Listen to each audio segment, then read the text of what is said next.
bonne littérature. Taisez-vous. En Mais cet homme est ahurissant. porte-parole du gouvernement. Ce que vous venez de faire, c'est super.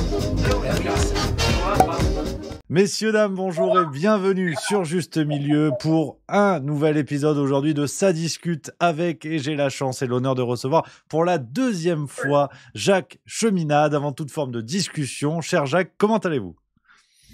Très bien, merci. Merci de me recevoir, Rémi. C'est moi qui ai l'honneur et le plaisir d'être avec vous. Que du plaisir pour clôturer cette année 2023 ensemble. Ça y est, le mois de décembre est attaqué. On est le 7 décembre au moment où on enregistre. Et avec vous aujourd'hui, cher Jacques Cheminade, on va parler de beaucoup de choses, beaucoup de sujets. Des sujets, bien sûr, alors, qui auront marqué cette année 2023, à n'en pas douter. Pour aller tout de suite dans le vif du sujet, c'est bien sûr le conflit entre l'Israël et la Palestine. Nous sommes le 7 décembre au moment où nous enregistrons, soit 2 mois exactement depuis l'attaque du Hamas. Aujourd'hui, voilà, en guise d'introduction, cher Jacques, quel regard portez-vous sur les événements qui, bien sûr, appellent à évoluer dans les jours et les semaines à venir, évidemment? Alors, c'est toute une histoire et on parle des Israéliens, on parle des Palestiniens, on parle des musulmans, on parle des Juifs. Toute cette histoire, il faut bien le voir, est fomentée de l'extérieur.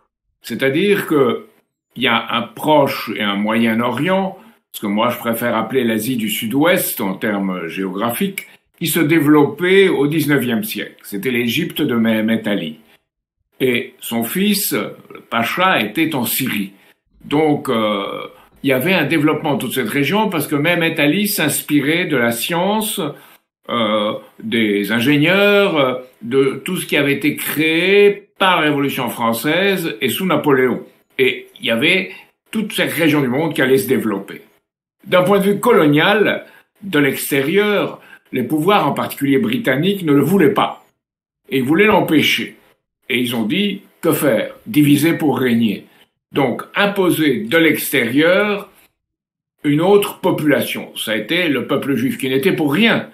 On le portait là. Et des deux côtés, on poussait au conflit, les uns disant c'est notre terre, les autres disant non, c'est notre terre.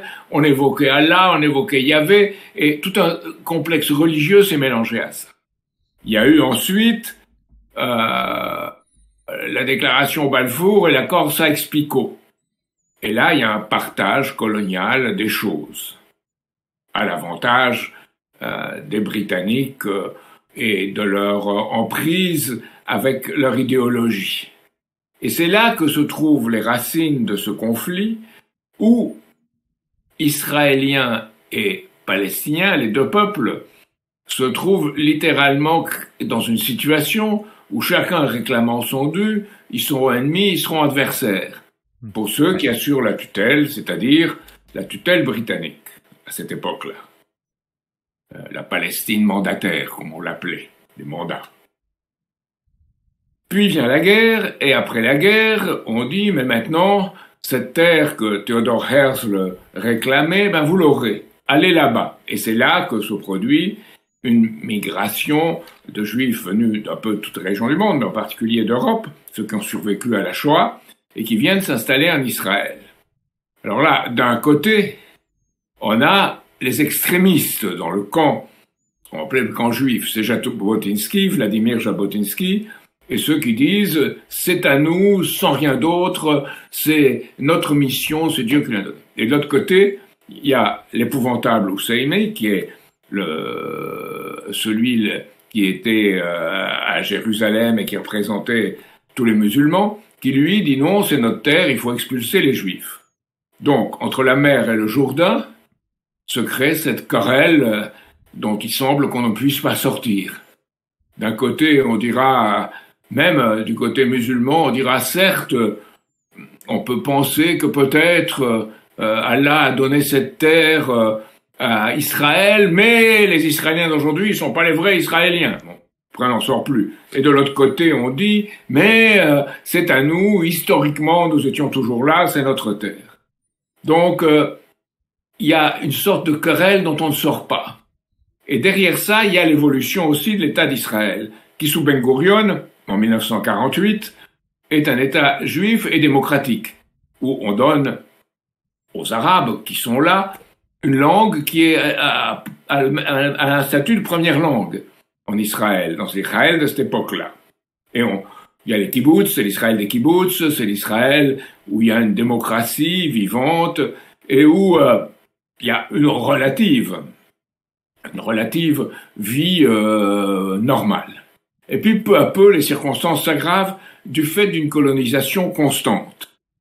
Et des deux côtés, il y a les guerres, 1967, 1973, et peu à peu se développe en Israël une mentalité qui est de plus en plus, c'est notre terre, on ne la partage pas. Et là, apparaît progressivement le système Netanyahou, c'est-à-dire Netanyahou, entouré par ses extrémistes, déclare que c'est à nous et rien qu'à nous. Et il y a en 2018, à la Knesset, un texte qui est voté, parce qu'il n'y a pas de constitution en Israël, c'est une loi fondamentale qui est votée, disant c'est l'État des Juifs, c'est notre État. Et là, on change de nature. On est dans un État d'appartenance et pas un État de justification historique et de système démocratique. Non, on est dans un État, c'est comme ça, et c'est un État de la tyrannie d'une minorité dans la région et d'un État ethnique. Même le monde, à l'époque, le dit et constate ce changement.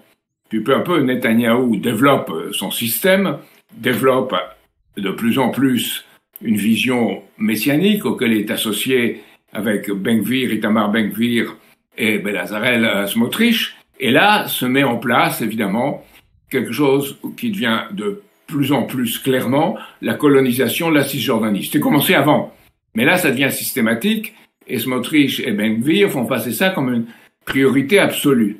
Et là, évidemment, la confrontation devient directe avec les Palestiniens. Il ne faut pas dire les musulmans. Les Palestiniens, beaucoup sont chrétiens. Et la confrontation devient directe. Et apparaît aux élections de 2006 le Hamas. Alors, pour empêcher qu'il y ait un État palestinien, Netanyahou laisse entretenir le Hamas par le Qatar, lui filtre les fonds. Et le Hamas se constitue en maître de Gaza. Et en Cisjordanie, il y a l'autorité palestinienne, on divise pour régner, c'est fait, et il n'y aura jamais d'État palestinien. Et c'est renforcé par les accords d'Abraham, qui sont sous l'égide de Donald Trump et de son gendre Jared Kushner, qui décident que, eh bien, il y aura une reconnaissance de l'Arabie Saoudite et de ses pays diplomatiques, d'Israël et réciproquement, que les choses se calmeront et que la question palestinienne sera laissée entièrement de côté. Et Hamas déclenche son offensive dans les conditions qu'on sait le 7 octobre pour remettre la situation palestinienne au premier plan.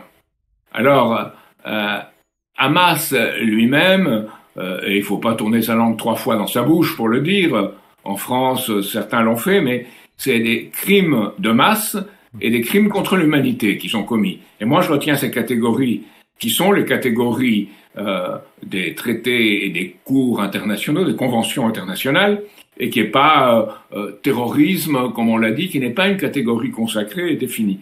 Donc, le Hamas fait une abomination. Israël réplique et fait à son tour une abomination qui est le génocide accompli à Gaza.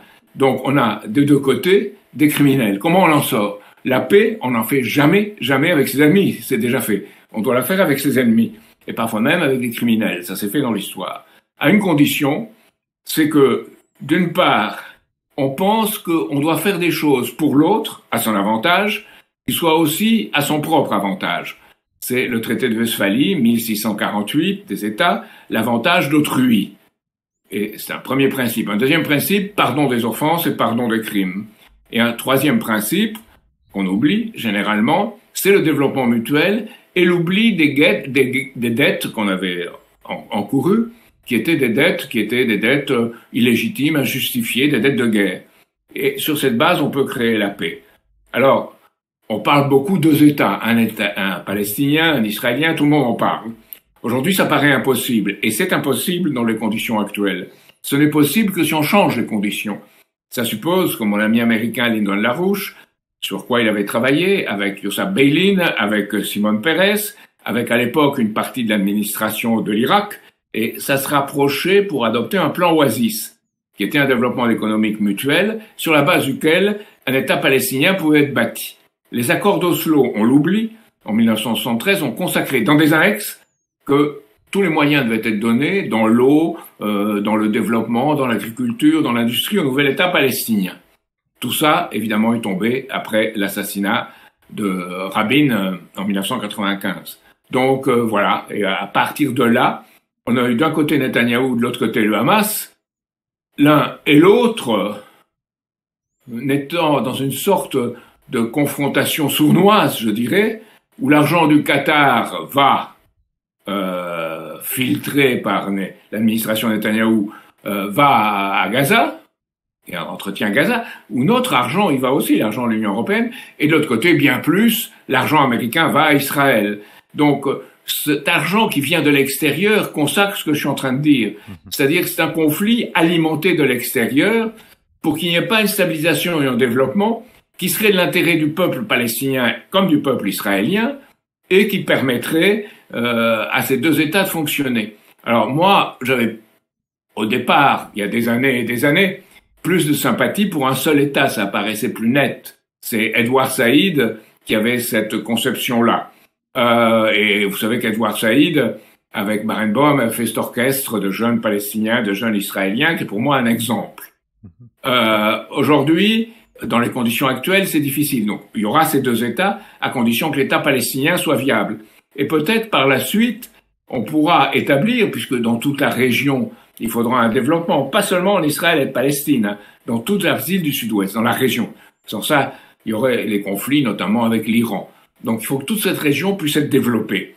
Et ça suppose un plan pour cette région dans laquelle, à l'échelle internationale, on soutienne ce plan. Et là, c'est le grand problème. On revient à ce qui est extérieur à Israël et Palestine, on revient à l'échelle internationale, où il faudra un nouvel ordre économique et monétaire qui puisse soutenir ce plan. Ça ne marche pas avec le système actuel. Et c'est là que les pays du Sud global réclament cela. Et c'est dans ce contexte d'une paix à l'échelle internationale, dans la justice, dans le droit à la souveraineté nationale pour chaque État, qu'on pourra arriver à résoudre le problème d'Israël et de Palestine, en même temps avec eux et en même temps, disons, à une échelle, à un niveau supérieur. Comme disait Einstein, quand on n'arrive pas, quand on a un problème, c'est jamais dans les termes où ce problème est produit et posé qu'il y a la solution, c'est à un niveau supérieur, on a l'intuition d'un système supérieur au sein duquel il n'y a pas contradiction. Et l'économie, le développement mutuel dans l'économie et la sécurité mutuelle, il faudra que l'existence de l'État d'Israël soit formellement reconnue par tous. À partir de ce moment-là, et l'État palestinien aussi, bien entendu, à partir de ce moment-là, on peut avoir un développement et on espère qu'il pourra, à la longue, y avoir plus une unité dans cette région du monde. Alors, c'est vrai que, Jacques Cheminade, vous faites des rappels qui sont extrêmement précieux parce qu'on a vu s'installer dans le regard qui est porté en France, dans nos médias français et même par nos politiciens français, un récit sur ce contexte-là, sur ce conflit-là, qui commencerait au 7 octobre. Beaucoup de gens, intervenant sur les plateaux, ne réfléchissent qu'à partir du 7 octobre 2023, ce qui n'a aucun sens si on oublie tout ce que vous rappelez ici. Et on a quand même cette impression, vous parlez de l'extérieur, donc au niveau du regard des pays extérieurs qui traitent de cette question-là, on a quand même de plus en plus l'impression d'un nouveau rapport médiatique à ces conflits à travers le monde. C'était le conflit entre la Russie et l'Ukraine depuis le début de l'année 2022 et aujourd'hui Israël-Palestine. On a cette narration au jour J où on oublie complètement le contexte, on fait fi du contexte et on a même des médias qui petit à petit tentent à vouloir modifier le passé. C'est-à-dire que si on compare dans des contextes de guerre, à l'époque, on caviardait la lettre des poilus sur le front, les lettres qui étaient envoyées à leur famille. Et aujourd'hui, on a des médias qui tentent même de réécrire le passé en expliquant que non, attendez, les gens qui vous expliquent le passé en vous disant que, par exemple, sur Russie-Ukraine, tout ça peut commencer quelques années plus tôt avec ce qui se passe du côté de Maïdan et tout ça. Non, ces gens-là sont d'affreux complotistes, soyons sérieux, réfléchissons depuis l'invasion russe. Alors que tout ça est toujours plus complexe. Est-ce qu'il n'y a pas une nouvelle manière de regarder la guerre, alors technologie faisant, chaîne d'information, réseaux sociaux, avec tous ces nouveaux moyens-là, est-ce que nous n'avons pas des médias et des politiciens qui se mettent dans un regard nouveau sur la guerre, avec cette volonté de réécrire le passé et de ne montrer que des pans très très particuliers de ces conflits qui sont multifactoriels et très complexes? Alors, qui perd la mémoire, perd la raison. Et on est dans cette perte de raison. Si on regarde les médias aujourd'hui, que ce soit les médias publics, que ce soit les médias privés, ou que ce soit même les réseaux sociaux, on a cette obsession du fait de l'immédiat. Les faits n'ont de sens que si elles s'inscrivent dans un contexte. Il ne faut pas non plus qui n'a que la mémoire perd aussi la raison. Donc il faut penser comment avec cette mémoire, on peut penser au futur dans des termes qui surmontent les crises du passé. Et c'est là le grand défi. Or, ce dont on aperçoit aujourd'hui, c'est que tous ces médias qui appartiennent de fait à des puissances financières directement ou indirectement en ce qui concerne les médias d'État, sont imprégnés d'une idéologie qui est celle du présent immédiat, on peut appeler ça le présentisme. Si on veut utiliser un terme un peu, je dirais, qui est pas très joli. Ils sont dans le présent, ils sont dans l'immédiateté. Et ils essayent d'infliger cela à des gens. C'est un peu comme le jeu vidéo. Vous êtes dans le jeu vidéo, vous le voyez, vous êtes dans cet écran, ce n'est plus vraiment à partir d'un certain moment la réalité, c'est comme un jeu vidéo. Et ils jouent sur cela. Alors, pour servir des intérêts. Alors, ils prétendent servir beaucoup les intérêts du peuple israélien, mais ils en viennent à dire que toute personne qui critique Netanyahou critique le peuple israélien, donc est antisémite. Et là, on dérape. C'est là que commence le dérapage. Et de l'autre côté, dans une certaine extrême gauche, dans un certain gauchisme, on en vient à dire que toute personne qui critique les musulmans ou qui critique notre minorité musulmane, on ne peut pas dire un mot contre elle, est contre les banlieues, donc contre le peuple, et donc est dans la phobie de l'islam. Et là, on n'en sort plus. Il faut pouvoir se parler, et c'est pouvoir se parler qui est si important. Peut-être pas pour aboutir à un juste milieu, vous diriez, mais pour aboutir à quelque chose qui permette à ce juste milieu de parvenir à s'exprimer. Et c'est pas le centre. Le juste milieu, c'est pas le centre. Le juste milieu, c'est quelque chose dans lequel, ensemble, on élabore quelque chose qu'à un certain niveau on pensait impossible et qui devient possible. Et c'est la seule chose, pratiquement, que je partage avec Bonaparte lorsqu'il est devenu Napoléon. Impossible n'est pas français. Et je pense que la France a un rôle extrêmement important à jouer dans cette affaire, parce que nous avons à la fois beaucoup de musulmans et beaucoup de juifs en France, et que je dois dire, ces juifs et ces musulmans qui sont en France, pour l'instant, à part ceux qui sont manipulés par Internet, qui sortent un couteau, se comportent de façon relativement raisonnable. Je comprends la peur des citoyens juifs qui voient qu'il y a des provocations, que ce conflit peut venir en France, mais si on a confiance en l'État, s'ils ont confiance en l'État, leur peur peut être surmontée. Et de même, pour ceux qui dans les banlieues se jugent, à juste titre, coupables d'exclusion, de rejet et de ghettoisation, comme on dirait aujourd'hui, je pense que le terme est excessif, mais quand même mis à part. Donc, comment sortir de là? Et c'est là que la tradition de la France, c'est l'intégration par la langue, par le travail et par le développement. Or, aujourd'hui, la langue, pour les nouveaux qui viennent, on n'investit pas assez pour la leur enseigner. Le travail, il y a quelque chose de bizarre qui se passe sur le travail en France. C'est que, à un certain niveau, il y a beaucoup d'offres de travail et il n'y a pas de demande. Donc, on prend des gens de l'extérieur qui viendront, comme sur la Côte d'Azur, on a pris des serveurs de Tunisie, par exemple. Pourquoi? Parce que le travail reste de plus en plus au niveau du SMIC ou autour du SMIC, pour de plus en plus, au moins pour les métiers les moins qualifiés, à ceux qu'on applaudissait pendant la Covid. À peine à ce niveau-là. Et à ce niveau-là, en France, comme il y a des aides sociales, si vous ne travaillez pas, vous arrivez à peu près au même niveau de vie, et parfois, si vous êtes dans un village à l'intérieur de la France, un niveau de vie supérieur. Donc, il y a un système d'allocation qui est fait pour que les gens se révoltent pas et se tiennent tranquilles. Et en effet, ils se tiennent tranquilles, ils travaillent pas, ils sont compris. Donc, ça arrive à ce niveau. Et de l'autre niveau, il y a ceux qui super s'enrichissent, les 1% ou les 2% les plus riches, je ne sais pas, les Arnaud, les Pinault ou les Kretinsky, qui s'enrichissent énormément et qui contrôlent les médias. Et est-ce qu'ils contrôlent les médias en capitalistes pour gagner de l'argent? Non, ils en perdent avec les médias officiels.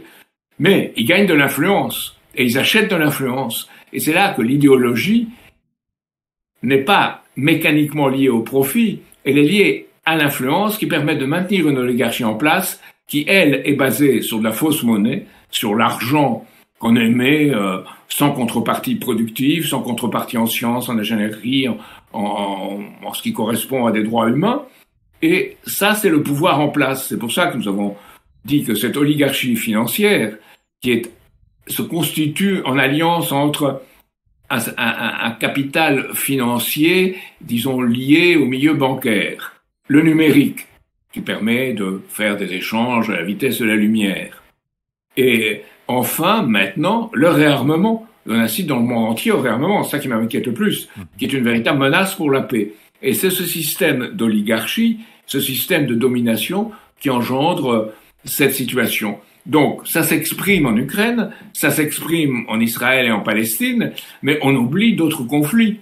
On oublie environ, d'après les évaluations qu'on peut avoir, les 3 millions de morts dans la République démocratique du Congo, à la limite du Rwanda, du Burundi et de cette région-là, où on devrait avoir un système de développement par l'eau. Il y a de l'eau, on peut faire des cultures, on peut avoir un système de développement autour, on peut créer une industrie, on peut créer des villes. Mais non, il y a un conflit, plus ou moins toujours entretenu de l'extérieur, qui empêche ce développement. Donc, c'est pour cela que là, l'économie, la vraie économie, c'est l'économie physique et humaine. C'est qui permet un développement. C'est pas l'argent, c'est pas le monde de l'argent. C'est cette économie-là qui devrait être la base de la justice et de la paix. Et nous reviendrons sur ces questions liées à l'économie tout à l'heure, mais pour rebondir sur ce que vous dites là, Jacques Cheminade, sur les conflits dont vous parlez effectivement, Israël-Palestine, Russie-Ukraine, et à travers aussi la politique et les enjeux politiques qui vont arriver très vite du côté de l'Europe avec les élections européennes de 2024, on a une notion qui revient souvent dans le débat et qui est utilisée de manière parfois complètement contradictoire, c'est la notion de souveraineté. On a d'un côté, en France, la question qui s'avance petit à petit. Alors, on a l'impression que le mot souveraineté est le mot gaullisme d'hier. C'est que hier, tout le monde était gaulliste et aujourd'hui, tout le monde veut devenir souverain. Tout le monde veut défendre la souveraineté. Alors, on en arrive à des hérésies, enfin, en tout cas, à des utilisations curieuses. Et je voudrais vous entendre sur ce point-là parce qu'on parle maintenant de souveraineté européenne. Donc, peut-être pour mieux casser la dynamique de souveraineté nationale. Mais ce qui est intéressant, c'est que parfois, on a des contradictions. On peut avoir des experts de plateau, experts en tout, qui viennent nous dire que Israël doit être un pays souverain dans sa zone, alors qu'on refuse à des pays au sein de l'Union européenne, par exemple, cette même notion de souveraineté. Donc on voit un usage très complexe, parfois opportuniste, pour défendre des idées et des idéologies. Quel est votre regard sur cette notion-là, avec une question un petit peu en deux volets, déjà, sur cette notion de souveraineté européenne? Qu'entendez-vous par cet usage-là qui est fait et qui, à mon avis, va être de plus en plus usité avec l'approche des élections? Et plus largement, pourquoi, pour vous, la souveraineté des peuples peut être une réponse aux problèmes que rencontre le monde actuellement? La souveraineté européenne, c'est un peu le monstre du Loch Ness. C'est quelque chose qui n'existe pas, mais auquel tout le monde fait semblant de croire. La souveraineté européenne, pour qu'il y ait une souveraineté réellement, il faut la volonté d'un peuple pour que cette souveraineté s'affirme. Il faut qu'il y ait une certaine idée, comme disait De Gaulle dans l'histoire, qui porte cela avec des institutions et des États. Alors ça n'existe pas en Europe. Donc la souveraineté européenne, c'est quelque chose qui n'existe pas. On peut, dans un très lointain futur, peut-être un jour l'envisager, mais certainement pas aujourd'hui. Aujourd'hui, c'est une escroquerie de l'affirmer. La vraie souveraineté, c'est servir le peuple. C'est servir le peuple dans son développement, dans sa capacité à créer un avenir meilleur pour les enfants et les petits-enfants, pour le futur, pour les générations futures. Or, Jean-Claude Juncker a dit lui-même un jour, du haut de sa position européenne, que quelque solution démocratique qu'on envisage, elle n'était pas possible au sein de l'Union européenne qui était déjà démocratique. Donc, ça veut dire que on dit circuler, il n'y a rien à voir. Et ça, c'est pas la souveraineté. La souveraineté, c'est le contraire. Parce qu'il y a un lien entre la souveraineté individuelle et la souveraineté nationale.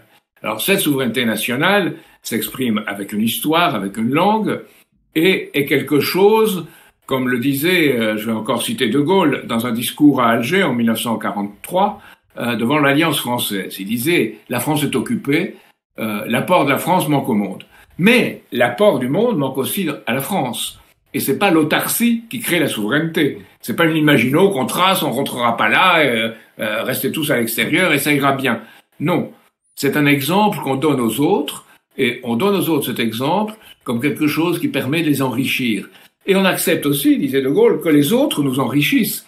C'est-à-dire que ce qu'ils apportent fasse la richesse, le bonheur, la recherche du bonheur, qui est pas le bonheur de s'éclater et de jouir, qui est le bonheur de savoir qu'on fait un bien pour l'humanité et qu'on essaye de le faire un peu mieux que les autres et d'inspirer les autres pour qu'ils fassent un peu mieux et chacun à sa manière améliorera les choses. C'est cela vraiment la souveraineté. Et cette idée de souveraineté n'est pas du tout, elle est même absolument contraire à celle d'identité telle qu'on nous vend l'identité aujourd'hui. C'est-à-dire une identité qui serait une identité où on retourne à des exemples du passé pour les calquer et pas pour s'inspirer, pour voir comment on a créé dans le passé et créer des choses pour l'avenir, inspiré par ce qui nous a porté à créer dans le passé, mais pas par le résultat, par quelque chose de plus. Parce que ça, il n'y a pas de création. Il n'y a qu'une imitation ou un pastiche. C'est comme le pastiche des œuvres d'art qui ne valent rien, ou l'intelligence artificielle qui vous débite un Rembrandt ou une poésie qui n'est pas vivante, qui n'a pas la qualité de la création humaine. Donc c'est ça, sa souveraineté. C'est servir le peuple et servir la création humaine de chaque individu. Comme à l'international, un véritable ordre économique plus juste pour lequel nous nous battons, doit être un ordre qui n'est pas l'ordre d'un empire, mais qui doit l'être un ordre de nations qui sont différentes, mais qui s'accordent pour le bien commun possible, un destin commun de l'humanité. Et au niveau individuel, c'est pareil. C'est entre individus. Si on a des voisins, c'est pour leur parler et pour faire des choses ensemble, de meilleures. C'est pas pour le détester, essayer de mettre le feu à leur maison. Ou de réunir une force milice pour le faire, une armée au niveau des États. C'est pour avoir ce sentiment. Alors ça, c'est possible que si vous pensez que l'être humain est capable du bien, et que ce qu'il définit, c'est cette capacité du bien, et que le mal n'apparaît que lorsqu'il ne fait pas le bien. Et que ce bien, c'est une intention qui doit être accomplie dans l'histoire, et c'est une intention qui s'accomplit par des moyens. Et ces moyens sont des moyens économiques, qui sont des moyens de produire des choses qui permettent à l'être humain d'explorer, de connaître l'univers, de le comprendre, et de se servir de cela pour améliorer son immunité et sa capacité d'accueil. L'être humain doit accueillir mieux. Vous savez, il y a une très belle phrase dans le judaïsme qui dit, je vois aujourd'hui que l'État d'Israël ne la respecte pas, c'est une très belle phrase du judaïsme, reçoit tout homme avec un beau visage. Et je la mentionne souvent parce que je pense que c'est une plus belle forme de plus belles expressions qu'on ait trouvées de ce qu'un être humain doit faire. On dit aussi, d'ailleurs, dans cette tradition-là, que si le Messie apparaît et qu'on est en train de planter un arbre, il faut planter l'arbre d'abord parce que c'est quelque chose qui est bon pour la nature, pour l'histoire. Donc, c'est tous ces paradoxes qui sont très intéressants si on pense à la souveraineté. Et comment on peut être en même temps, et on doit être en même temps, patriote et citoyen du monde. Ça suppose que son patriotisme ne soit pas aveugle et que citoyen du monde ne soit pas un cosmopolitisme impérial. C'est pas citoyen du monde comme Jacques Attali voudrait qu'on soit, et c'est pas patriote comme Éric Zemmour voudrait qu'on soit. Alors là, oui, vous pouvez parler de juste milieu. Mais non, je pense que c'est quelque chose qui, par-delà, est capable de définir ce qu'on doit accomplir en tant qu'être humain. Absolument, c'est vrai que tous les chemins mènent au juste milieu, décidément. Hein. On l'a pas fait exprès, mais... Et c'est vrai que sur cette question-là, avec quelques exemples récents que l'on a pu trouver, on a quand même cette impression de l'utilisation de la notion de souverainisme un peu comme un cheval de Troie. Je prends deux exemples, par exemple, qui est celui de Giorgia Meloni. Avant son accession au pouvoir, beaucoup de journaux, de commentateurs nous disaient « c'est l'héritière directe de Mussolini, vous allez voir ce que vous allez voir, ça va être une catastrophe en Italie ». Et résultat, on a une personnalité politique tout à fait alignée sur la politique de l'OTAN, tout à fait alignée sur la politique de l'UE. Ursula von der Leyen, d'ailleurs, l'avait bien rappelé avant les élections en disant « on va voir ce que les Italiens vont voter, mais ils ont plutôt intérêt à voter dans le bon sens ». Et finalement, le bon sens était celui de la supposée ennemie du système. Et on a un nouvel exemple dans un pays que vous connaissez bien, qui est celui de l'Argentine, avec l'accession au pouvoir de Javier Milei, où là encore, on a un discours d'un personnage anti-système, toute tronçonneuse dehors, qui serait le candidat terrible qui va tout faire tomber. Or, en creusant un petit peu, on a quelqu'un qui n'est pas en désaccord complet avec le World Economic Forum, par exemple, de l'ami Klaus Schwab, qui d'ailleurs a fait des interventions là-bas. Et on a un projet politique qui est quand même pas seulement dans le sens de sa nation, dans le sens des Argentins. Donc, on a aussi cette impression-là que parce que le souverainisme parle au peuple, il peut incarner un cheval de Troie pour que le système, avec un S majuscule, disons, puisse s'enraciner davantage. Alors, au niveau des choses immédiates, vous savez que Meloni est surnommée en Italie la Draghetta, la petite Draghi. Oui. C'est-à-dire qu'elle s'est inspirée de Mario Draghi, qui veut un État européen, il vient de le dire. Et vous savez qu'en France, on vient de voter à l'Assemblée nationale quelque chose qui n'est pas de droit, mais qui est d'intention, un texte qui a été convenu au sein d'une convention dans l'Union européenne et qui établit que l'Union européenne doit évoluer, qu'elle doit changer, et un accord. Beaucoup de députés, je crois qu'il y a eu 72 voix contre 46, n'étaient pas là, mais on a voté cette proposition pour une Union européenne nouvelle, où on prévoit le statut, ce que disait Draghi et ce que Draghi défend, qui est qu'on se prononce désormais plus à l'unanimité, mais à la majorité qualifiée, que des domaines comme le sanitaire ou la défense appartiennent à cette Europe de l'Union européenne et que les commissaires ne sont plus choisis par les États, mais par le président de la Commission. C'est-à-dire qu'il y a un véritable début de gouvernement européen. Sans rien derrière, alors qu'on a, comme le disait Coralie Delhomme, les États des Unis d'Europe aujourd'hui. C'est pas les États-Unis d'Europe. Donc, ça vient d'en haut, et comme certains en ont l'idée, d'en haut, on contrôle ce qui est en bas sans respecter le droit, les intentions de ceux qui sont en bas. Et on dit que ceux qui sont en bas, parce qu'ils sont en bas, et qu'on pense qu'ils sont en bas, ne peuvent pas penser, ne peuvent pas savoir. Et on leur donne la distraction. Vous savez, à propos de l'intelligence artificielle, il faut relier les choses. Yuval Noah Harari, celui qui a écrit Homo Deus, dit qu'on perdra un certain pourcentage des emplois, surtout en col blanc d'ailleurs, surtout là où on pense, on fait semblant de penser souvent, on perdra 40, 50, 60% des emplois. Qu'est-ce qu'on fera des autres? Et il dit, il faudra essayer de les entretenir par une sorte de revenu universel, juste leur permettant de vivre. C'est-à-dire, un peu aujourd'hui, ce qui se passe en France, si vous faites la somme de toutes les allocations et tous les avantages. Et, de plus, il faudra les entretenir, ce qui arrive déjà en France, en particulier pour les plus jeunes, dans un océan d'expériences virtuelles. C'est-à-dire les pousser dans un monde virtuel où ils n'auront plus le sens et réalité. Et ce qui est en train de se passer, si vous le regardez d'un œil détaché et que vous regardez la France, c'est ce qui est en train de se produire. Avec, d'un côté, les riches qui s'enrichissent comme jamais ils ne l'ont fait, une minorité, mais c'est à peu près les 1 ou 2% dont je viens de vous parler, plus les 10 à 15% de gens qui ont des diplômes supérieurs. Et le reste de la population, qui, elle, de plus en plus, a des difficultés à vivre. La France est un pays où 35% des Français ne peuvent pas se payer 3 repas par jour, ils s'en payent 2. Donc ça commence, ce n'est qu'un début, mais c'est là. Donc vous avez tout un système qui est en train de se dégrader pour le plus grand nombre. Et la souveraineté, servir le peuple, qu'est-ce que c'est? C'est avoir des gens du troisième âge, comme on dit aujourd'hui, des vieux, qui soient bien traités. Or, les EHPAD, vous savez ce qui s'y passe. Des enfants qui naissent qui soient bien traités. Les crèches, ça marche pas non plus. Il y a, je crois que c'est Boris Cyrulnik qui a dit qu'il fallait que les 1000 premiers jours, c'était essentiel pour un enfant. Qu'est-ce qui est fait? Quelle réflexion là-dessus sur ça? Il y en a pas. Donc, au debout de la chose, il y a cet abandon, il y a les hôpitaux publics qui ne marchent plus, il y a le service public qui se dégrade.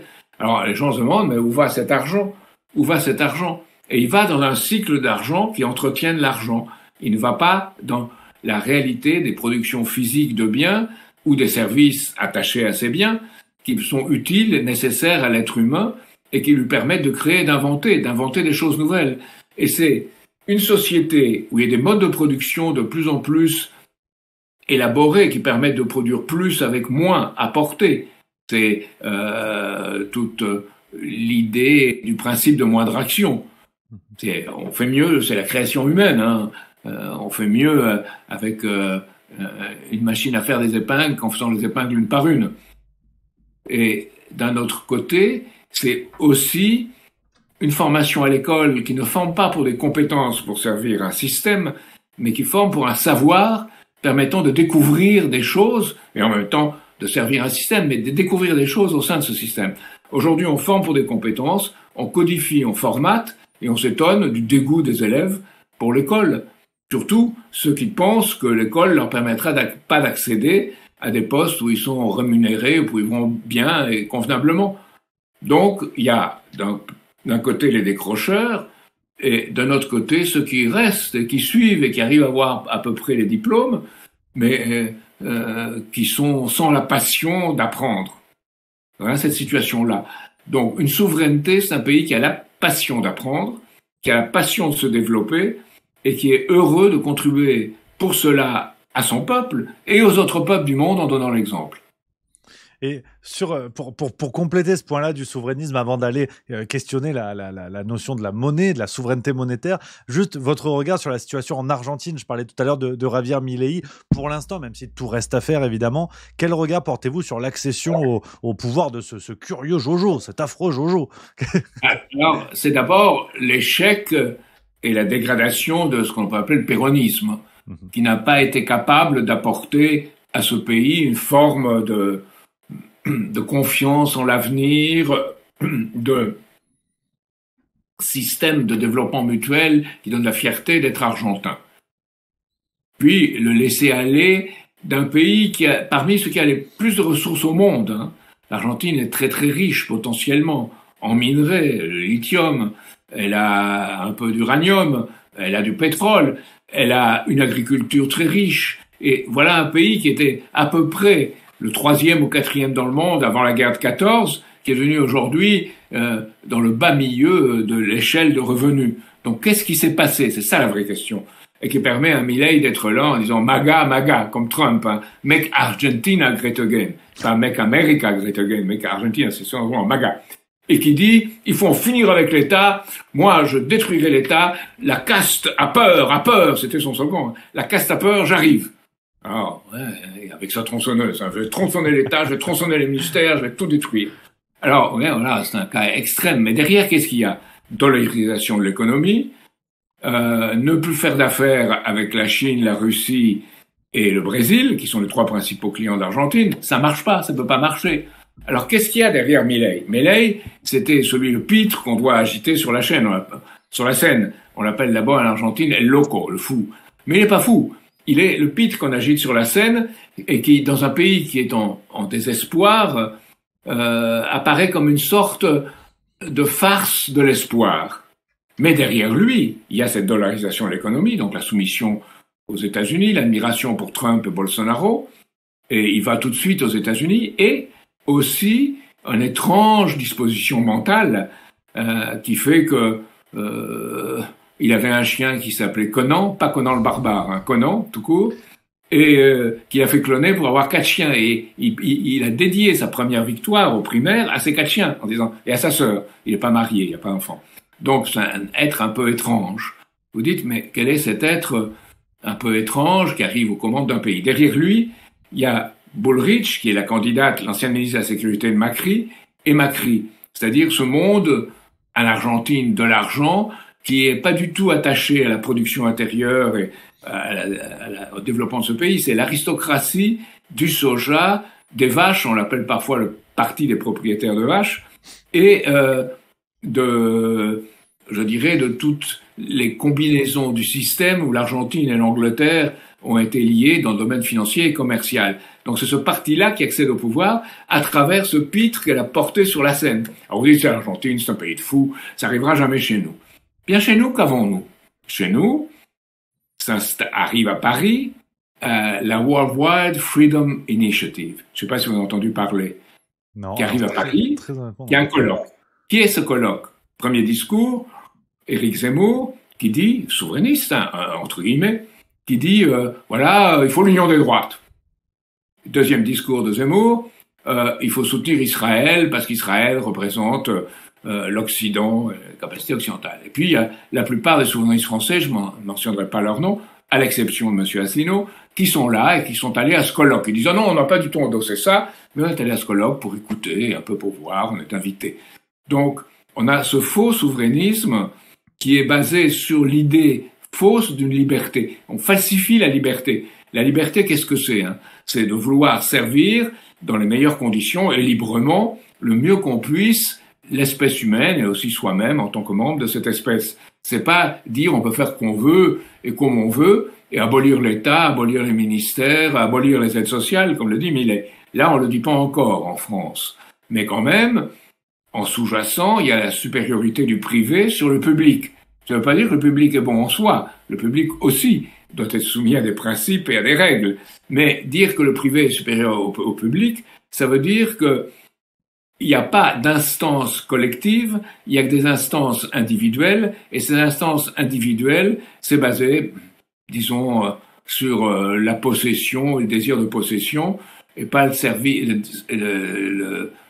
la volonté de servir le bien commun. Et en même temps, en Angleterre, il y a eu l'Alliance for Responsible Citizenship qui s'est tenue, l'Alliance pour une citoyenneté responsable. C'est beaucoup plus important, il y a plus de moyens, et c'est les gens qui disent, oui, on est pour le Brexit, mais on va revenir sous une forme d'alliance de nations. Moi, j'ai très bien jusque-là. Mais cette alliance de nations, sous l'emprise de quoi? D'un système, disons, financier et monétaire, qui est le même repeint en option B que celui de la fausse Europe d'aujourd'hui.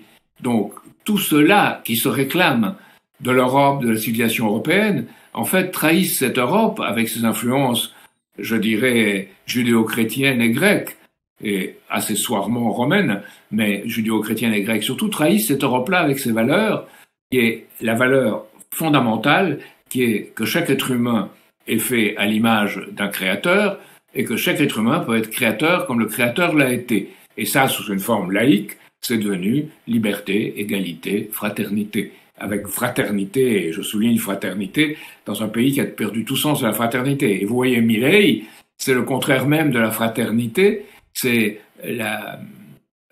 tous les jeunes ont voté pour lui, hein, enfin, 60-70% des jeunes ont voté pour lui, parce qu'il représente l'illusion de la puissance, de la volonté de puissance.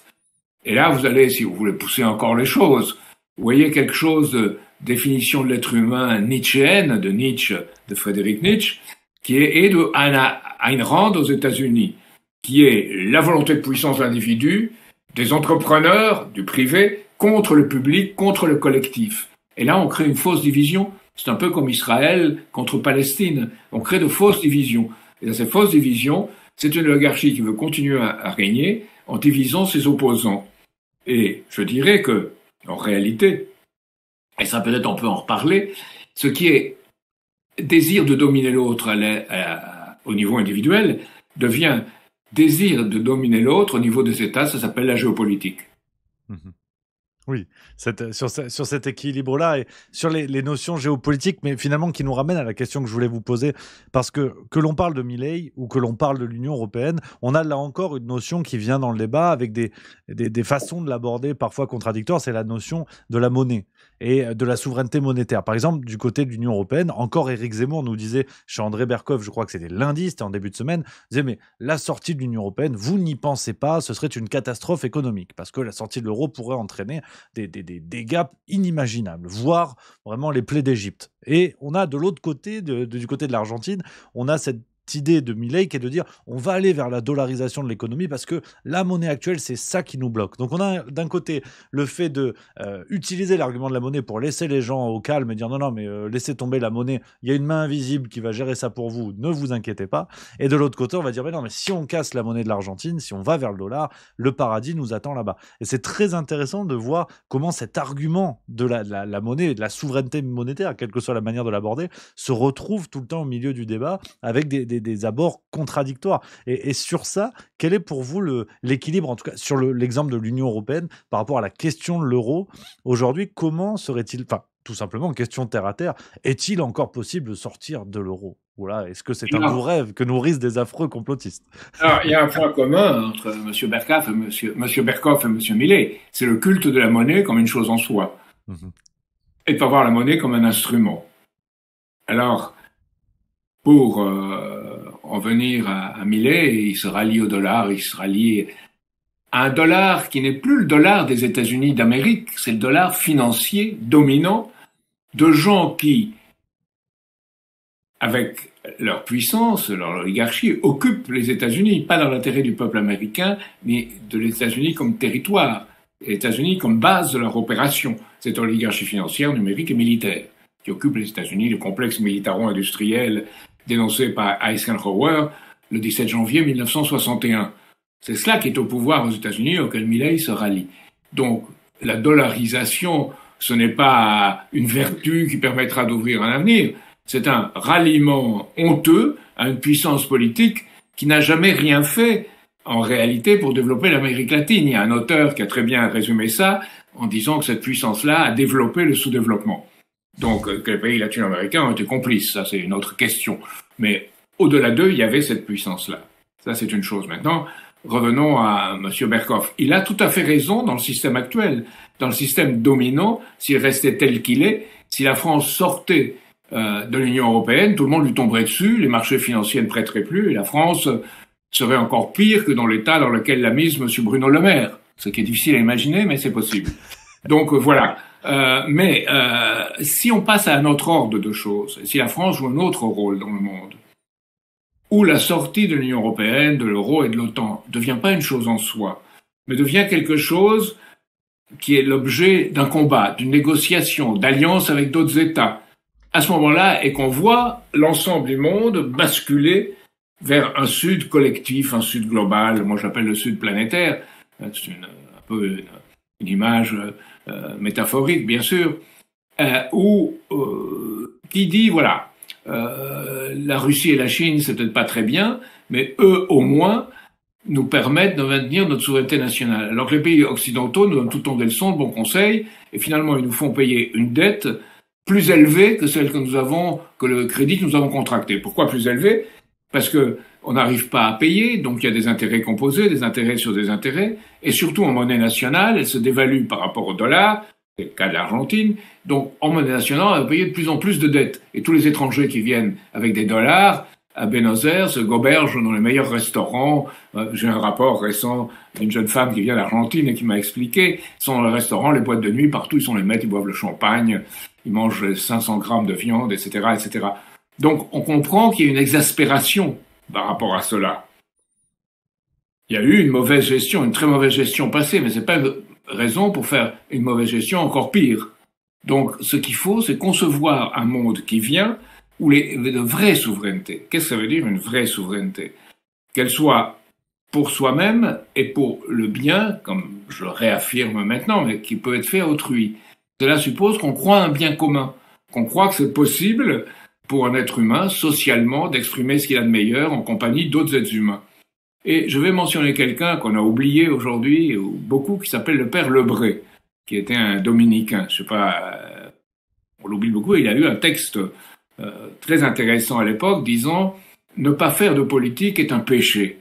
Et en effet, parce que c'est s'abstenir, c'est se laisser aller à un système supérieur, que ce soit le système dollar pour l'Argentine, que ce soit le système européen ici en France, où on n'a plus son mot à dire. M. Juncker, M. Draghi ont leur mot à dire, parce qu'ils sont les serviteurs de cet ordre dominant. Mais 90% des Français, et je suis gentil, et 90% des Argentins n'ont plus leur mot à dire dans ce système-là. Pour des raisons différentes, dans des contextes différents, c'est vrai, mais ils n'ont plus leur mot à dire. Et ils se confient à quelqu'un comme à un protecteur. Et l'Europe, tel que M. Berkoff en parle, comme vous l'avez dit, c'est l'Europe d'un protecteur. Et ce protecteur... Monsieur Zemmour, je vous le dis, parce que c'est M. Éric Zemmour qui avait dit ça, dans l'émission d'André Berkoff, voilà. D'accord. Ouais. Ah, c'est Éric Zemmour qui l'avait dit. Oui, donc, c'est vrai. Ça m'étonnait aussi de M. Berkoff, enfin bon, c'est une autre question. Mais M. Zemmour, donc, quand il dit cela, il est en train de se soumettre, tout Zemmour qui soit, tout souverainiste, tout plein de ces images du Concorde, du Caravelle, de tout ce passé où la France était quelque chose, mais auquel il est attaché comme un passé un peu révolu. Et l'avenir, pour lui, c'est de s'intégrer, d'avoir un protecteur. Et toute sa carrière, et je crois que c'est une raison de son échec, ça a été de penser qu'il pouvait réussir qu'avec un protecteur et d'être lui-même multiforme. Moi, j'ai fait l'effort de lire ce qu'écrit Éric Zemmour, qui est intelligent d'ailleurs, il faut le reconnaître dans le passé, ce qu'il écrivait dans les chroniques du Figaro, qui étaient les plus intéressantes, ce qu'il écrivait dans le Figaro magazine et ce qu'il disait sur CNews, c'était pas la même chose. Donc c'était diverses nuances d'un même pseudo-souverainisme. Donc c'est là le vrai problème. Et les gens s'y attachent parce que de l'autre côté, les vrais problèmes n'ont pas été traités. On a gagné du temps. On a gagné du temps en donnant des allocs, on a gagné du temps en s'adaptant à l'ordre international, on a gagné du temps en s'adaptant à l'Europe de l'ONU, à l'Europe de l'euro, de l'OTAN, et parce que l'OTAN et l'Union européenne, c'est devenu la même chose maintenant. Jens Stoltenberg, qui dirige l'OTAN, l'a dit et il a raison de son point de vue. Donc c'est devenu la même chose parce que l'Europe est liée militairement à cette OTAN-là et Stoltenberg a dit à la conférence de Madrid il y a 2 ans de l'OTAN que l'OTAN avait aussi un rôle économique à jouer. Donc c'est Global NATO, l'OTAN collective, globale, qui s'occupe de tout. Donc est-ce qu'on peut sortir d'un système de cette nature? Et c'est là que ça demande d'analyser une situation de très près, d'avoir des principes, et ces principes à partir desquels il faut élaborer une stratégie, et à partir de stratégie, une tactique, mais sans confondre les principes, la stratégie et la tactique. Et là, ça demande un caractère d'homme d'État. En France, on n'en voit pas aujourd'hui, parce que tout le monde est dans un régime des partis, avec un intérêt propre, ou alors dans un régime d'illusion, où on voit une grande France qui pourrait s'isoler du reste et réussir sans tenir compte des autres. Eh bien, elle doit tenir compte des autres, mais pour les transformer. La France peut être catalyseur, elle peut être aspiratrice, elle peut être aussi celle qui intervient dans les affaires pour jouer le tout petit rôle que joue un catalyseur. C'est tout petit en masse, mais ça crée l'effet décisif qui permet que la réaction prenne place. Et c'est là que la France peut jouer ce rôle-là. Alors, dans l'après-guerre, au moment le Conseil national de la résistance, il y avait cette idée où les gaullistes et les communistes s'opposaient totalement sur la forme politique, mais ils étaient d'accord que la France devait se développer économiquement et socialement. C'était un accord sur ce plan-là. C'est pour ça qu'il y avait un débat très dur et parfois sanglant, mais c'était un débat qui était un débat sur des principes. Aujourd'hui, le débat n'est plus sur des principes. Il est sur comment trouver un protecteur et comment s'adapter à ce protecteur. Mais sur l'Union européenne, c'est vrai qu'on a quand même cette impression-là d'une logique de pire en pire, comme on dit assez basiquement. On voit des comportements au sein de l'Union européenne qui sont parfaitement incarnés par une personne comme Ursula von der Leyen, qui, dans le noyau de l'Union européenne, a un comportement quasi monarchique, c'est-à-dire qu'elle décide d'envoyer des chèques à l'Ukraine, on a même l'impression qu'elle ne consulte absolument personne. Et le problème, c'est que quand elle sort de la maison Europe, elle arrive en Chine, donc d'ailleurs lors du voyage officiel d'Emmanuel Macron.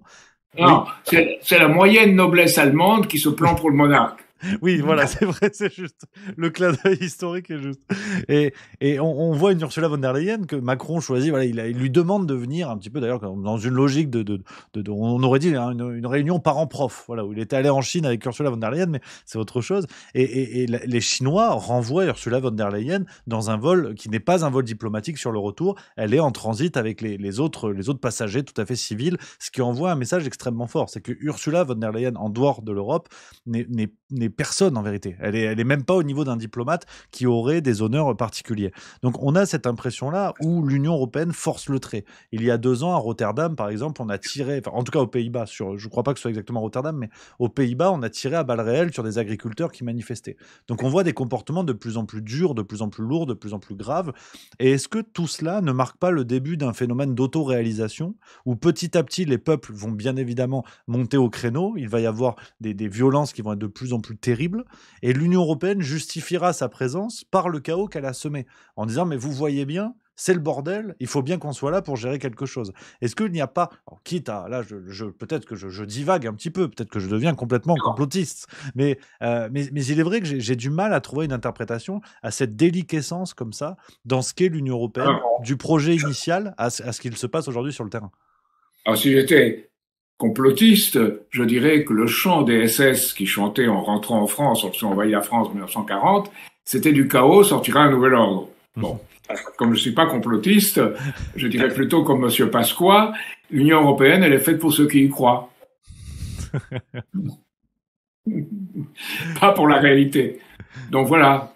Et l'Union européenne est devenue de plus en plus quelque chose qui n'est plus de l'ordre de servir les intérêts des peuples qui la composent.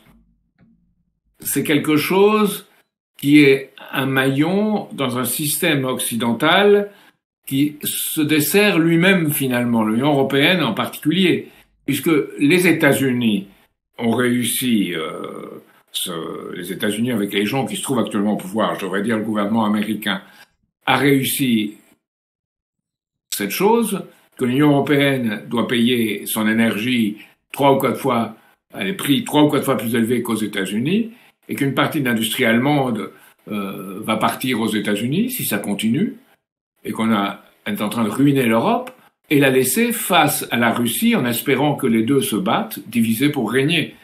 Alors que normalement, il y avait un intérêt commun entre l'Europe et la Russie, et que si M. Hollande et Mme Merkel, avec les accords de Minsk, avaient décidé de stabiliser la situation en Ukraine, elle pouvait être déstabilisée, mais en réalité, ils l'ont avoué eux-mêmes, ils ont gagné du temps pour permettre un affrontement avec la Russie. Est-ce l'intérêt de la France? Est-ce l'intérêt de l'Allemagne? Non, pas du tout. Et même l'Allemagne, qui pensait qu'au sein de l'Union européenne, elle allait être la gagnante, parce qu'elle avait la monnaie la plus forte, elle avait l'industrie. Maintenant, avec l'énergie, elle est en train de devenir, à son tour, une perdante. Donc tout ce système de l'Union européenne, quelque part, s'autodétruit, avec une sorte de masochisme chez les dirigeants qui est de l'ordre du problème identitaire. Voilà le vrai problème identitaire. Pourquoi des dirigeants de différents pays qui composent une union acceptent qu'il y ait une destruction mutuelle assurée et pas un développement économique, pas une croissance? Et c'est en train de se répercuter très fortement dans la baisse du niveau de naissance. Les gens n'ont plus d'espoir. La condition humaine, c'est faire des enfants, c'est avoir un avenir, c'est qu'ils vivent mieux. Donc il y a baisse des naissances, premier signe, et on commence à avoir des tassements de l'espérance de vie en même temps. Donc pour moi, c'est deux signes très révélateurs qui montrent que dans l'ensemble de l'Union européenne, il y a un problème, et que ce problème s'exprime de différentes façons. C'est vrai, la politique de la France n'est pas tout à fait la même que celle de l'Allemagne, qui n'est pas la même que celle des Pays-Bas, qui n'est pas la même que celle d'Espagne et l'Italie. Mais mutuellement, on ne crée pas, je dirais, un dessein commun, un grand dessein commun, qui donne aux gens un sens que l'avenir sera meilleur. Et si on fait des sondages en Europe, et il en a été fait, on s'aperçoit que ceux qui la composent, les personnes qui la composent, les citoyens qui la composent sont pessimistes. La France étant au sommet du pessimisme, peut-être parce que la politique a été plus mauvaise qu'ailleurs, ou peut-être parce qu'on est plus intelligent qu'ailleurs et qu'on voit mieux vers quoi on va.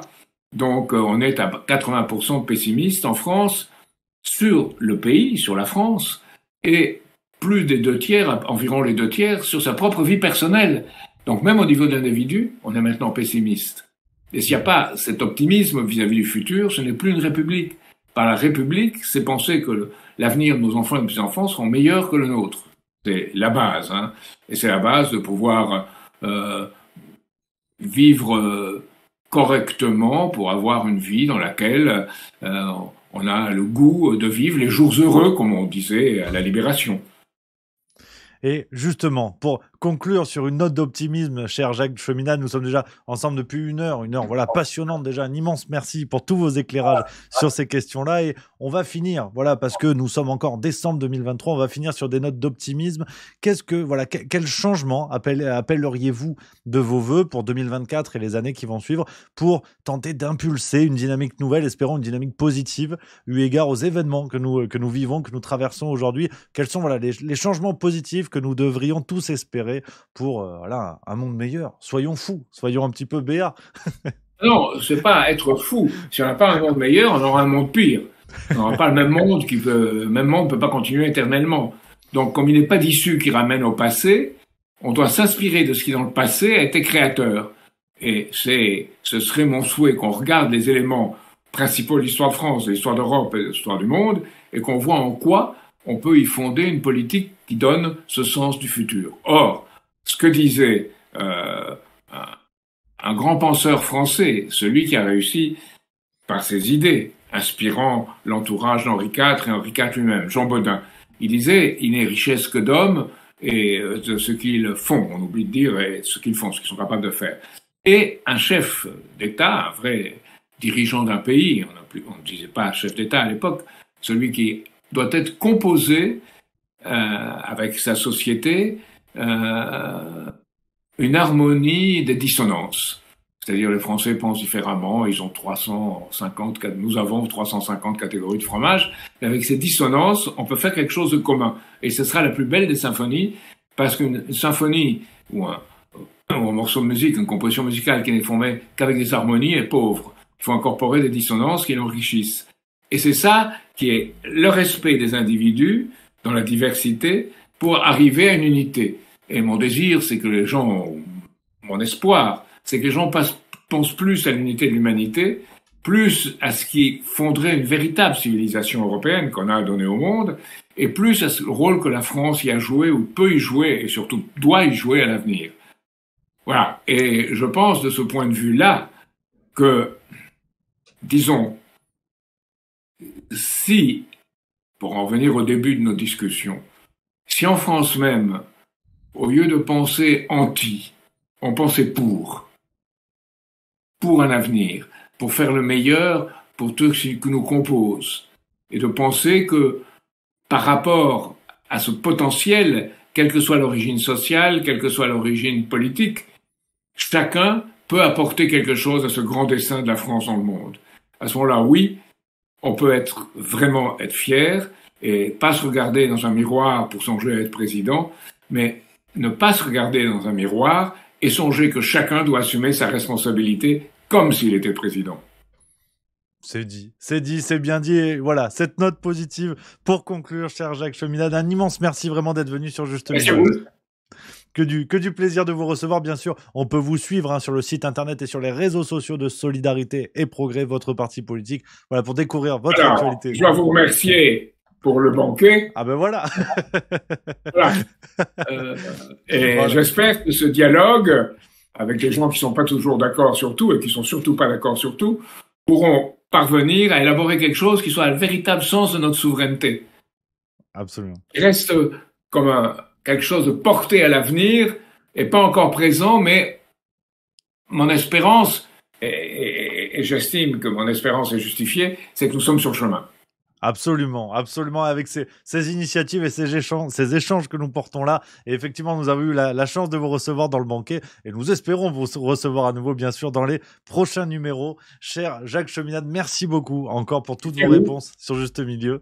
Et nous, chers spectateurs, vous le savez, on va se retrouver très bientôt. Voilà, d'ici là, profitez bien. On se retrouve pour de nouvelles vidéos et de nouvelles aventures sur Juste Milieu. Prenez soin de vous et à très bientôt.